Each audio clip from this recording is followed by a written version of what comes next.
2 Corinthians 12. I must go on boasting. Though there is nothing to be gained by it, I will go on to visions and revelations of the Lord. I know a man in Christ who 14 years ago was caught up to the third heaven. Whether in the body or out of the body, I do not know. God knows. And I know that this man was caught up into paradise. Whether in the body or out of the body, I do not know. God knows. And he heard things that cannot be told, which man may not utter.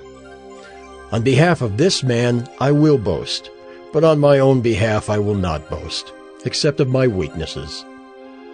Though if I should wish to boast, I would not be a fool, for I would be speaking the truth. But I refrain from it, so that no one may think more of me than he sees in me or hears from me.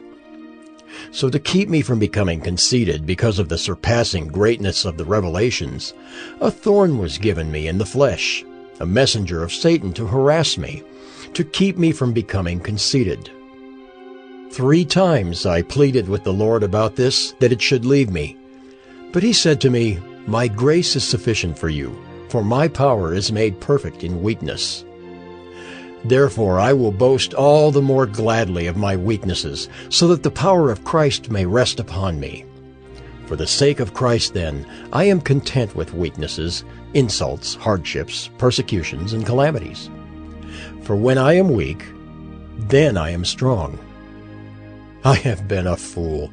You forced me to it, for I ought to have been commended by you. For I was not at all inferior to these super-apostles, even though I am nothing. The signs of a true apostle were performed among you with utmost patience, with signs and wonders and mighty works. For in what were you less favored than the rest of the churches, except that I myself did not burden you? Forgive me this wrong. Here for the 3rd time I am ready to come to you, and I will not be a burden, for I seek not what is yours, but you. For children are not obligated to save up for their parents, but parents for their children. I will most gladly spend and be spent for your souls. If I love you more, am I to be loved less? But granting that I myself did not burden you, I was crafty, you say, and got the better of you by deceit. Did I take advantage of you through any of those whom I sent to you? I urged Titus to go and sent the brother with him. Did Titus take advantage of you? Did we not act in the same spirit? Did we not take the same steps? Have you been thinking all along that we have been defending ourselves to you? It is in the sight of God that we have been speaking in Christ, and all for your upbuilding, beloved.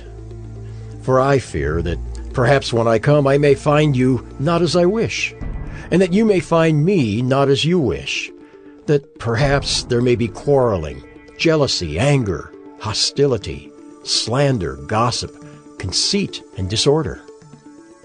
I fear that when I come again, my God may humble me before you, and I may have to mourn over many of those who sinned earlier and have not repented of the impurity, sexual immorality, and sensuality that they have practiced.